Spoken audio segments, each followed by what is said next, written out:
히틀러의 보네포의 삶 전체는 그 누구보다도 하나님의 뜻에 복종하고 순종하는 사람이었어요. 처음부터 뭐 히틀러 저항을 해야겠다는 강인한 사람으로 태어난 게 아니라 우리와 비슷하게 고민하고 갈등하는 그런 사람이었던 것 같고, 내가 어떻게 그리스도인으로, 참된 그리스도인으로 이 땅에서 살아갈까? 그것을 끊임없이 질문하고 그러면서 그리스도의 은혜를 구하는 그런 경험을 저는 이 책을 읽을 때 할 수 있으리라 그렇게 믿습니다.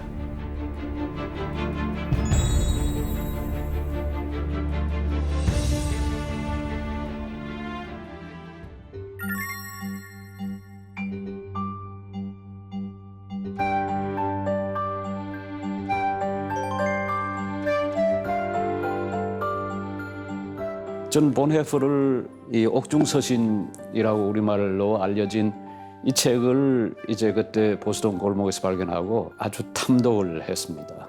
1972년에 제가 이 책을 읽었으니까 이제 꼬박 50년이 지났는데요. 어떻게 보면 정말 충격을 받았다. 그렇게 말을 할 수 있을 겁니다. 세월이 50년이 지나도 아직도 저한테 이 물음이 남아 있으니까요. Guten Tag.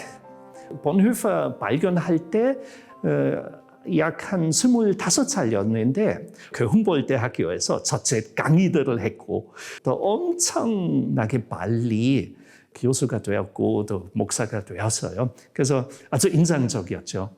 오늘 우리에게 그리스도는 누구인가? 지금 여기에서 그리스도는 우리에게 어떤 의미를 가지고 있는 분인가? 항상 상황에 기초해서 예수 그리스도가 누구인가를 질문하고 거기에 대한 답을 찾았던 매력적인 신학자거든요. 히틀러의 보네포의 삶 전체는 저항과 복종이었어요. 한국에서는 저항의 아이콘으로 많이 알려져 있거든요. 보네포는 그 누구보다도 하나님의 뜻에 복종하고 순종하는 사람이었어요. 하나님의 뜻에 의해 하나님의 뜻을 반하는 이들에게 저항하는 것이었죠. 그 독일 사람들은 디트리히 본헤퍼에 대하여 오랫동안 어떻게 생각해야 하는지 몰랐어요. 그 디트리히 본헤퍼가 그 암살 시도에 동참했기 때문에 물론 스스로 해본 적이 아닌데요. 그런데 그런 팀에서 외교하는 그 역할을 맡았어요. 그래서 거기서도 책임 있잖아요. 그 암살 책임. 이것은 보통 문제 아니에요. 그리스도인이 살인하면 안 되잖아요. 그래서 그 독일 사람들은 처음에 그 디트리히 본헤퍼를 무시했어요. 예를 들어서 돌아가신 날에 예배 때 그분을 위하여 기억하면 이것도 예민한 문제이잖아요. 그래서 이것은 독일 교회가 오랫동안 피했어요.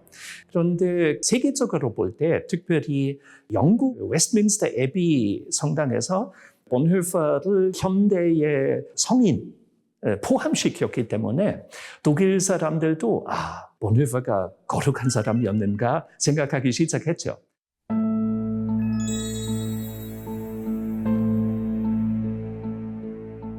제1차 대전 시작했던 국가는 독일이었어요. 그래서 그 전쟁을 졌기 때문에 죄값을 내어야 했죠. 그래서 독일 사람들은 거기서 억울했고 또 자존심 문제도 있었죠. 독일은 완전 제일 강한 국가였는데 졌고 또 지금 다른 국가들은 그 독일을 압박했어요. 그래서 독일 사람들은 불안이 많고 국민을 다시 인도할 수 있는 좋은 지도자를 원했어요. 또 히틀러가 그 종교적인 것도 잘 사용했어요. 내가 선택을 받은 자다. 하나님이 나를 통하여 역사하신다. 계속 그런 꿈을 일으키도록 했기 때문에 많은 사람들은 히틀러를 믿었어요.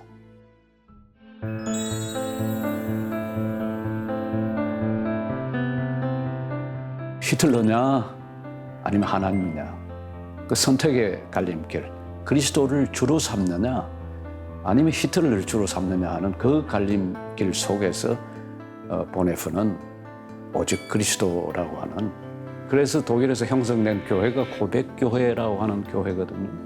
그래서 고백교회 운동에 바르트와 함께 이제 참여를 하죠. 그 고백교회 운동을 하면서 신학교 운동을 동시에 하는데요. 지하 신학교를 이제 만들죠. 그 중에서 이제 핑겐발데라는 곳에 그 신학교에서 가르치고 그 신학생들과 공동 생활을 할 때 그때 본헤퍼가 집필한 책이 나를 따르라, 독일 말로 나흐폴게인데요. 이 책은 제자도에 관련된 책입니다. 첫 번째 장을 보네퍼는 어떻게 시작하냐면 값싼 은혜 그리고 값비싼 은혜에 관련된 이야기를 하고 있습니다. 값싼 은혜라고 하는 것은 마치 하나님께서 주시는 선물만 받고 거기에 머무르는 것을 보네퍼가 겨냥을 했거든요. 더 이상 회개에 적합한 열매를 맺지 않고 관념적으로만 내가 제자가 됐다, 내가 부르심을 받았다라고 생각하고 거기에만 머무르는 사람들을 겨냥했던 것인데, 마틴 루터가 면죄부를 이야기할 때처럼 면죄부만 사서 내가 죄를 사함받았고 더 이상 삶은 변화되지 않는 것을 비판했던 것을 인용해서 값싼 은혜라고 표현했던 것이죠. 제가 생각하기에 이 책의 가장 중요한 부분, 중요한 주장 또 중요한 사상을 이야기하는, 저는 두 가지를 들고 싶어요. 우선 첫 번째가 믿는다는 것은 곧 순종한다는 거다. 그러니까 믿음과 복종이 일치하는 거다. 그러면 이제 우리가 이렇게 물을 수가 있잖아요. 우리가 어떻게 믿고 복종할 수가 있는가? 근데 그러기 위해서 그리스도 형상을 내가 입어야 한다. 그리스도의 모습을 내가 닮아가야 한다. 그러니까 이렇게 보면 복종한다는 것이 나의 의지로, 나의 공로로, 나의 힘으로 되는 것이 아니라 내가 그리스도와 함께 죽고 함께 살아날 때 나는 그리스도의 말씀을 따라서 살아갈 수 있다. 독일 원서 제목은 게마인잠에서 레벤입니다. 게마인잠은 이제 함께 하는 이런 뜻이에요. 형용사고, 레벤은 영어의 라이프예요. 생활, 삶. 함께 하는 삶, 함께 하는 생활. 그게 바로 이제 형제의 집 2년 생활 동안 보네퍼가 이제 만들어낸 것이고요. 독일 개신교회가 힘이 없는 이유가 뭐냐? 영적인 힘이 좀 약한 이유가 뭘까? 보네퍼는 고민을 많이 했던 것 같고, 그러면서 보네퍼가 찾은 대답은 묵상 가운데, 침묵 가운데, 기도 가운데, 죄의 고백과 용서, 시편을 찬양하는 어떤 찬양 가운데 임하시는 하나님과의 어떤 함께함, 이런 것들이 우리에게 부족하지 않는가? 홀로 있을 수 없는 사람은 공동체를 주의해야 합니다. 성도의 교제 속에 있지 않은 사람은 홀로 있는 것을 경계해야 합니다. 제가 다시 이걸 줄여서 요약해 이야기하자면, 홀로 있을 수 없는 사람은 함께 있을 수가 없습니다. 공동체 생활하기 위해서 홀로 있는 법을 배워야 한다라고 하는 거죠. 오늘같이 우리가 자본주의 사회 속에서는 함께 하기보다는 오히려 홀로 하기가 더 쉽지 않습니까? 개인주의에 빠지기 쉽거든요.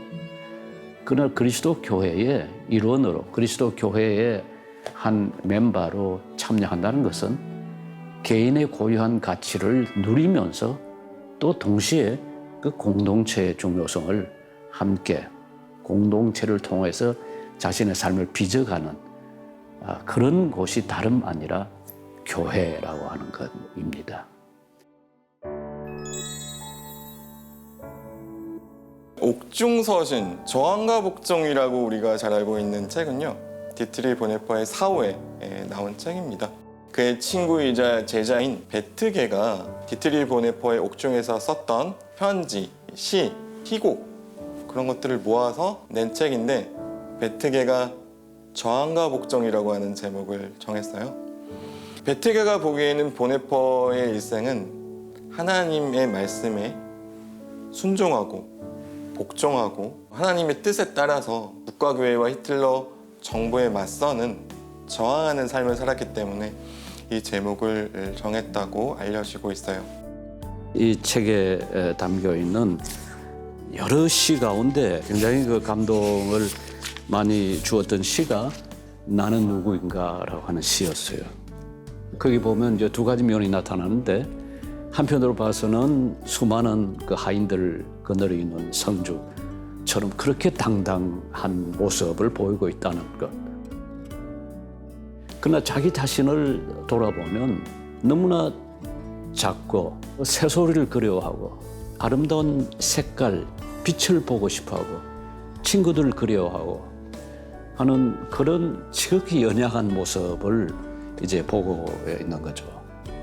한편으로는 남에게 보일 때 당당한 모습, 그러나 자기 속으로 경험하는 자기 자신은 연약하고 이 세월을 견디느라고 지쳐있는 모습. 그러면서 질문을 합니다. 나는 누구인가? 이 모습이 나인가? 제 모습이 나인가? 그러면서 이제 마지막에 가서 하는 말이 오 하나님, 내가 누구인지는 하나님 당신이 아십니다. 저는 하나님 것입니다.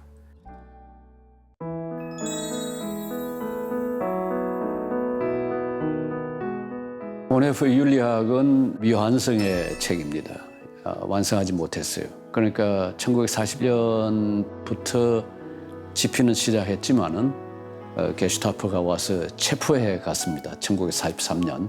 그래서 감옥서에서는 짧은 편지글이나 이런 것들은 쓸 수 있었지만은 아주 집중해서 써야 할 윤리학 챕터들은 구성을 할 수가 없었죠. 그것 때문에 이제 미완성으로 남아 있게 됐고요.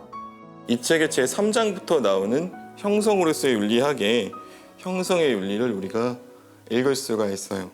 형성은 오직 예수 그리스도의 형상에 이끌려 들어가는 것을 의미한다. 다시 말해 형성이란 성육신하시고 십자가에 못 박히시고 부활하신 주님, 그분의 유일한 형상과 같은 형상이 되는 것이다. 이것은 순종해도 되고 저것은 순종하지 않을 것이다 라고 하는 여지를 남겨두는 것이 아니라 예수님의 형상을 덧입어서 내 안에 그것이 형성이 돼서 성육신의 형상, 십자가의 형상, 부활의 형상이 삶으로 드러나는 것이죠. 이것이 보네포가 말한 형성의 윤리입니다.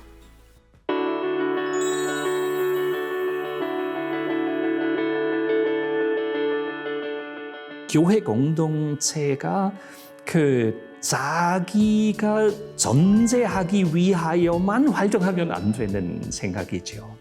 그래서 본헤퍼가 교회가 살아남기 위하여 또 번영하기 위하여 그런 활동만 하면 안 된다.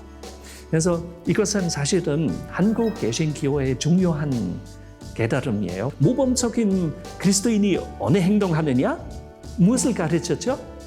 기도하고 성경책 보고 예배 다니고 또 11조 내고 전도하라.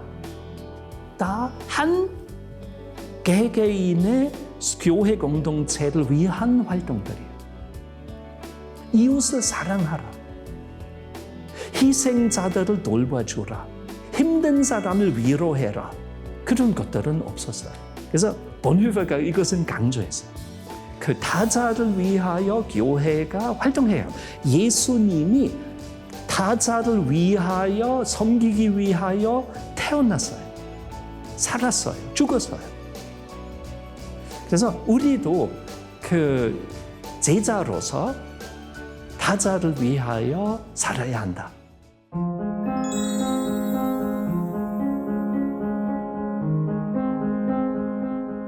수상으로 시작하자마자 몇 달 후에 본헤퍼가 벌써 그런 말을 했어요. 정부가 너무 잘못이 심각하다면 그 정권을 인하여 바퀴 아래로 떨어졌던 사람들을 돌봐주는 일만 하면 안 되고 바퀴를 멈추게 해야 한다. 그런 유명한 그 말을 했어요. 고통당하고 있는 유대인을 위해서 보네포는 또 하나의 교회가 되었던 것입니다. 디트리히 보네포는 교회란 무엇인가를 늘 고민했고 자기의 삶 속에서 교회가 되기 위해서 노력했던 사람입니다. 적어도 이 지점에서는 보네포는 원수를 사랑하라라고 하는 하나님의 말씀보다 지금 여기에서 현실 적합하고 시대 적합한 하나님의 뜻이 무엇인지를 더 고민했던 것 같아요. 이 상황 속에서는 무엇이 더 하나님의 사랑이고 무엇이 이 지점에서 교회가 되는 것을 고민했었던 것 같아요. 적어도 히틀러 암살 모임에 가담했던 것은 보네포가 그 지점에서 교회가 되었던 거라고 저는 생각을 해요. 원수를 사랑하라는 계명보다 지금 고통당하고 있는 유대인을 위해서 지금 미친 운전사 히틀러의 운전사를 끌어내리는 것이 지금 여기에서의 하나님의 뜻임을 보네포는 실천하고 싶었던 것 같아요.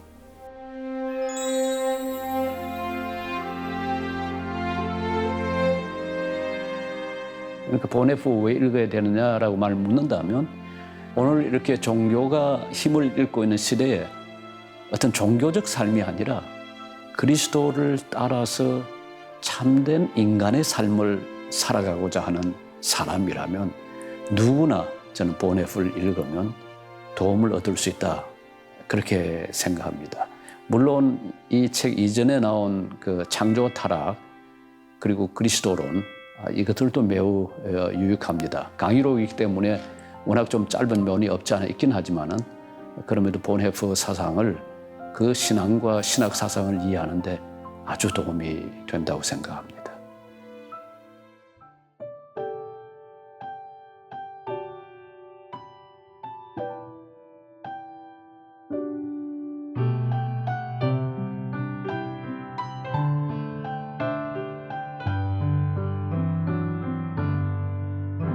Von guten Mächten treu und still umgeben,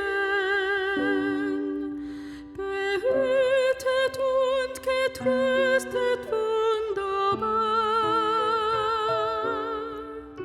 so will